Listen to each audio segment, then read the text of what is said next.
وبشرهم بعذاب أليم يوم يحمى عليها في نار جهنم فتقوى بها جباههم وجنوبهم وظهورهم هذا ما كنزتم لأنفسكم فذوقوا ما كنتم تكنزون.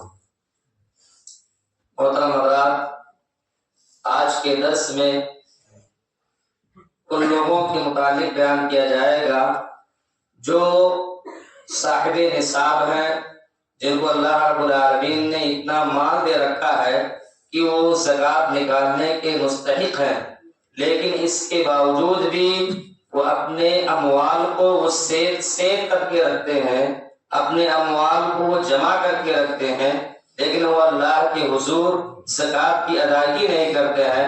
ایسے لوگوں کے بارے میں قرآن کریم میں بہت سخت وعیدیں سنائی گئی ہیں.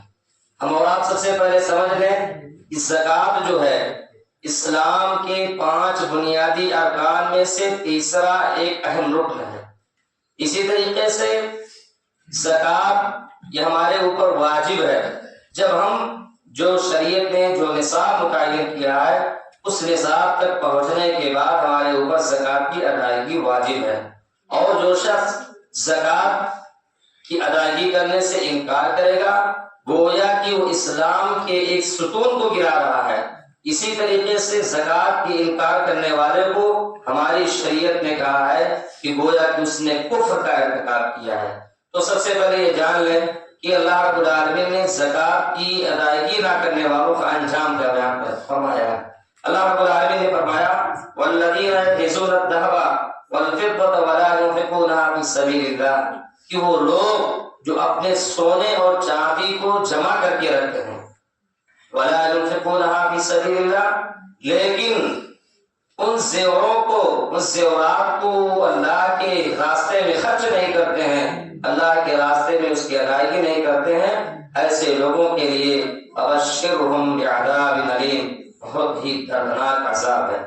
یوم یحمى علیہا فی نار جہنم، جس دن اس خزانے کو دوزخ میں تپایا جائے گا، دوزخ کی آگ میں اس کو تپایا جائے گا. فتقوى بها جباههم، پھر ان سے یعنی اس کے خزانے، پھر اس سے ان کی پیشانیاں اور پہلو اور پیٹھیں داغی جائیں گی.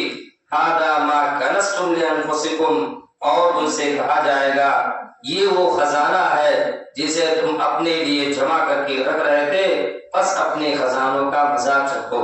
تو یہ زکوٰۃ کی ادائیگی نہ کرنے والوں کا انجام ہے.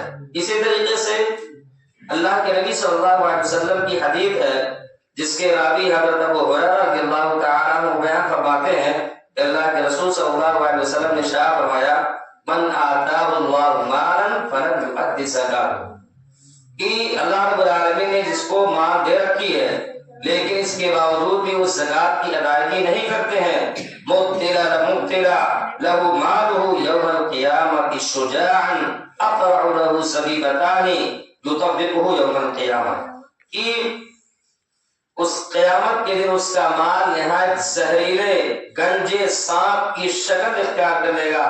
اس کی آنکھوں کے پاس 2 کالے نقطے ہوں گے جیسے سانپ کے ہوتے ہیں، پھر وہ سانپ اس کے دونوں جبڑوں سے اسے پکڑ لے گا اور کہے گا انا کنزکا انا مالکا، میں تیرا خزانہ ہوں، میں تیرا مال ہوں، جس مال سے تم دنیا کے اندر محبت کرتے تھے اور اللہ کے راستے میں نہیں نکالتے تھے، آج میں وہ مال، آج وہ میں خزانہ تمہارے لیے سانپ اور زہریلے سانپ کی شکل اختیار کر کے میں تمہیں سزاؤں سے دوچار کروں گا. لہذا ضرورت اس بات کی ہے کہ اللہ رب العالمین نے ہمیں جو طاقت دے رکھی ہے، استطاعت دے رکھی ہے، اور اگر ہمیں زکوٰۃ کا نصاب نہیں معلوم ہے ہم اپنے اہل علم سے، اپنے علماء کرام سے پوچھ کر کے زکوٰۃ میں ذرہ برابر کوئی سستی نہ کریں، غفلت نہ کریں. اور ایک آیت کریمہ اور ہے وَلَا يَحْسَبَنَّ الَّذِينَ يَبْخَلُونَ بِمَا آتَاهُمُ اللَّهُ مِنْ فَضْلِهِ هُوَ خَيْرٌ لَهُمْ. بہت سارے لوگ جن کو اللہ رب العالمین نے دولت دے رکھی ہے وہ اپنے مال کو جمع کر کے رکھتے ہیں تو سمجھتے ہیں ہمارے لیے بہتر ہے، حالانکہ بہتر نہیں ہے. قیامت کے دن ہمارا مواخذہ ہوگا. بل هو شر لهم، بلکہ اس کے لیے مصیبت ہے، اس کے لیے بہت ہی دشوار کن ہے. سَيُطَوَّقُونَ مَا بَخِلُوا بِهِ يَوْمَ الْقِيَامَةِ، وہ لوگ جو زکوٰۃ کی ادائیگی نہیں کرتے ہیں اور لیتے ہیں, کنجوسی سے کام لیتے ہیں, قیامت کے دن اس کا مال اس کے توپ اس کو پہنایا جائے گا. سَيُطَوَّقُونَ مَا بَخِلُوا بِهِ يَوْمَ الْقِيَامَةِ وَاللَّهُ بِمَا تَعْمَلُونَ خَبِيرٌ. اور جو کچھ تم کر رہے ہو اللہ رب العالمین اس سے باخبر ہے. ضرورت اس بات کی ہے کہ ہم اور آپ پوری طریقے سے پوری شفافیت کے ساتھ زکوٰۃ کی ادائیگی کریں اور اس میں کسی طرح کی کوتاہی نہ برتیں. اللہ رب العالمین ہم سب کو حسن عمل کی توفیق بخشے اور زکوٰۃ کی ادائیگی احسن طریقے سے بہتر طریقے سے کرنے کی توفیق عطا فرمائے.